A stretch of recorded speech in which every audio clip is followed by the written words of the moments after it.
Hi, cooking attendants. I'm just making this video as kind of like, not really a tips and tricks, but like, well, I guess it is kind of like that. Basically, some people were asking that I had, well, they were friends that I had gotten into the game. They were like, I don't know how to play this game, or I don't know how to do this or that. So I was like, I'm gonna just make a quick video then, and then, you know, hopefully it'll help other people that are starting the game out. Or if you are looking for a game to play, maybe this will be it. Okay. So I guess I could start with the character and the restaurant. So your main character, which is, you know, this, is separate from your restaurant level. And speaking of restaurant, as you're running your restaurant, you'll have like these dudes. They're like Dine and Dash customers. You can fight them, and they'll leave because they actually don't do anything. They just stand there and take up a spot in your restaurant. And when you have people waiting, that's good. I mean, that's bad. That's bad. You have to fight them. If you open this little tab that I keep pressing for some odd reason, I'm ADHD like that. Ugh. Can't talk. See like these ghosty icons? Let's just click on this person. Out of this, oh, okay, this person has like a little ghosty thing. If you click the little exclamation point or question mark, it actually decreases decreases the number of restaurant customers. Wow, that's actually kind of bad if you want money. If you don't have friends, or a lot of active friends, excuse me, not to say that, you know, you don't have friends, and you can't help them like clear out the, you can also help them with these customers if they ask for help. If you don't have a lot of active friends and you want to get rid of them yourself, yeah, I'm gonna do these since, you know. Yeah. There's an item in the tip store. It's called, well, it's not here. It's called the Exorcist's Glove. It looks like it's basically a rainbow glove. Yeah. And these will expel the small ghosts from your restaurant. And you can continue running your restaurant smoothly as possible. Let's see. If I gave you a rose, excuse me. Would you Your accept mascots will talk, If I by the gave way, you a and you can rose, change them. would you accept it? This just since I accidentally clicked on it. I think. How do you change it? Nope, that's not it. I think it's this. Yeah. So let's go back, and yeah. Can't you just talk to me? Why do you still need other people? Okay. Anyway. To research. So developing recipes is really annoying. Like, it's actually a pain in the butt. And this doesn't really help because, for example, what's one recipe? Like tamagoyaki. I thought it was just egg, but it's actually a mushroom and a carrot. Like, no. This is a shiitake. It's actually separate from actual mushrooms. There's no substitutions in this game. Like, you cannot use flour in place of wheat flour or vice versa. It's very specific. Like, I tried to make... What recipe did I just make today? I'm trying to make takoyaki, and the recipe said cabbage, and I didn't know it wasn't the same as lettuce. Well, I mean, like, in real life, it's different, but I thought you could substitute it.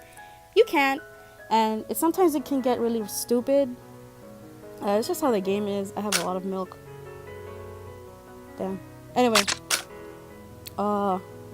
developing recipes on that subject, we can actually, if you're having trouble, the online stuff does have correct recipes depending on your course. If you are either Sakurajima, that's the one that I'm having, that I started with, Gloryville and Light Kingdom recipes, you can only make those recipes that you picked until you completed all 30 dishes.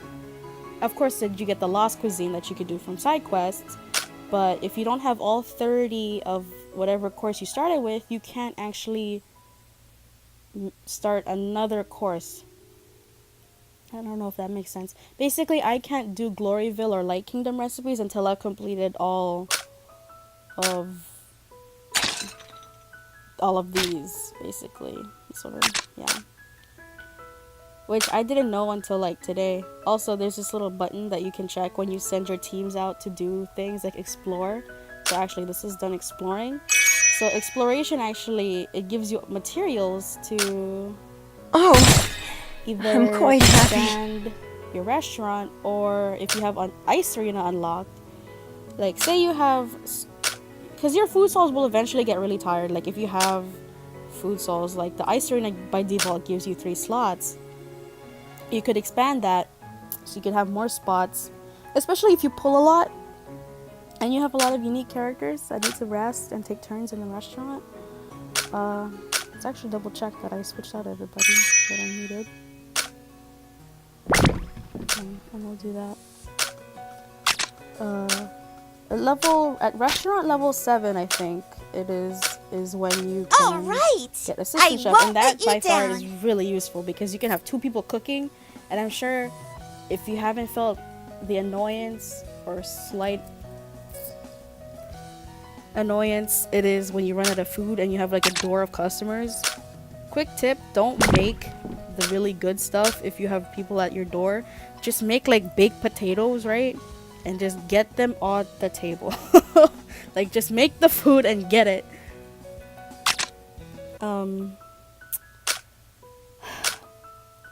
Also, another quick tip for recipe wise, everything can be found pretty much also in game. Sometimes people are nice enough to put in recipes like the tamagoyaki.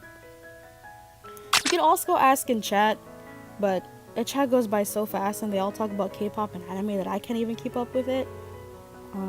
So just either look online, sometimes it's wrong, or just look at the reviews. And they also give tips on how to beat the level too if you're struggling, what cooking talents to take, things like that. And when you 3-star the stage, you can sweep it. So actually, I need a certain stage actually. Let's go find that. Actually, that'd be easier to. Sometimes if you go to the story quests or mission quests or whatever you want to call this, if you're struggling to level and you're struggling to do like the main story, because you can't, your cards can't be higher level than you either. So, oh here, see, I have this to do. So we'll sweep that.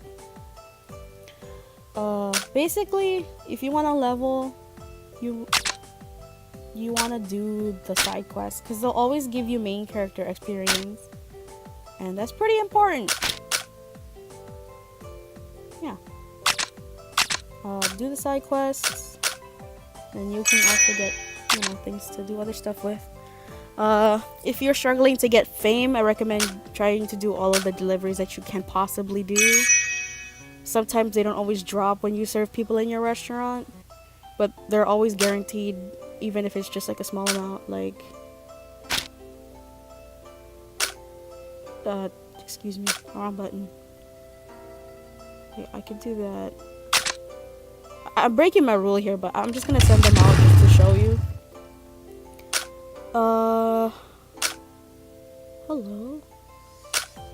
Oh, so it says this little leaf thing in 10%. It's gonna show, that's like how much freshness it's gonna take away from your food souls.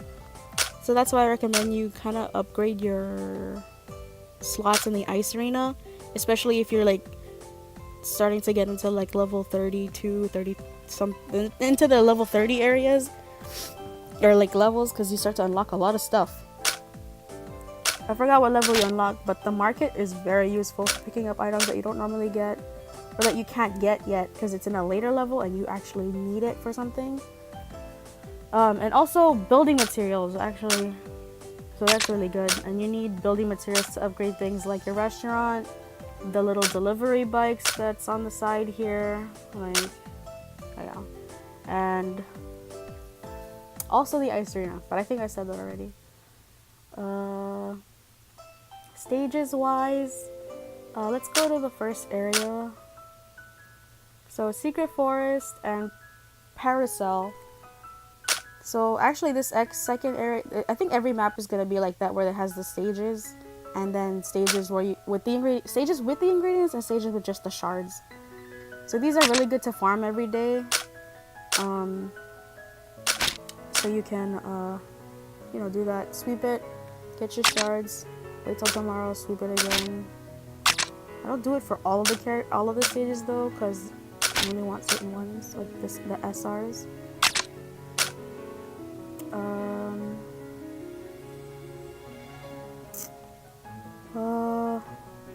Talents.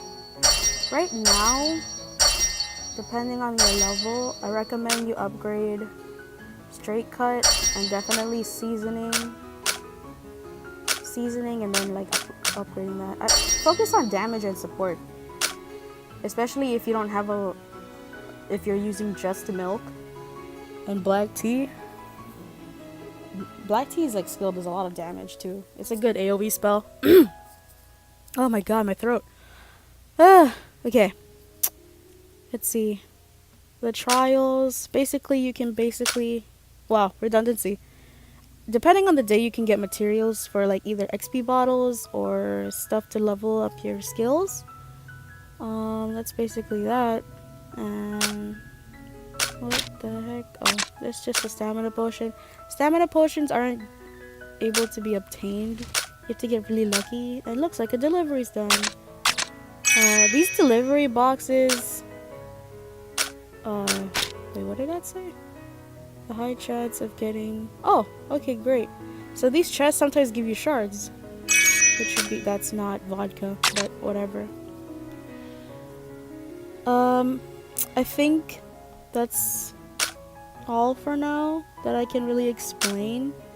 If there's something that I missed and I haven't answered it in the video, go ahead and comment. Leave a comment, and then I'll try to do my best to like answer it as best as I can. I don't know a lot about the game yet. I just like know like this is fun, but this is kind of just like the bare minimum of stuff that people might not get right away, because the game just tells you about certain stuff, and sometimes the UI can be a little tricky. Like as you can see, I was like clicking certain stuff and it wasn't going through. But other than that, I think we're good. Like I said, if you have a question, leave it in the comment. If you like this video, or if you want to see possibly more videos, maybe, I'm not sure, you can leave a suggestion in the comments too if you want, or you could subscribe. I do have other stuff besides food fantasy, because this is actually my first food fantasy video. I do play a lot of different games, but I haven't been updating recently. I'll try to do that when I can. A shout out to my friends in Discord that asked me to make this video. Hope this helped you guys as well as them. And actually, in regards to that Discord, I'm doing a giveaway. So on Discord, there is a Pokemon spawning thing, and I recently caught a Celebi, and a lot of people were asking me for it. So here's what I'm gonna do, okay? The first person in that Discord that's playing the game to get to level 32, because that's when the guild unlocks, whoever gets to level 32 first gets the Celebi from the time that this video is posted. It may be a good way to get everyone playing the game, and also new people, just to see. But yeah, okay. So first person to get level 32 on Food Fantasy, and has to have me added. Well, I guess you don't, but whatever. If you're in that Discord, you know what I'm talking about. First person level 32 gets the Celebi, and it's nice and level 42. I'm not gonna level it, or maybe I will, depends, I don't know. But yeah, good luck, attendants. Go battle fallen angels and get to leveling.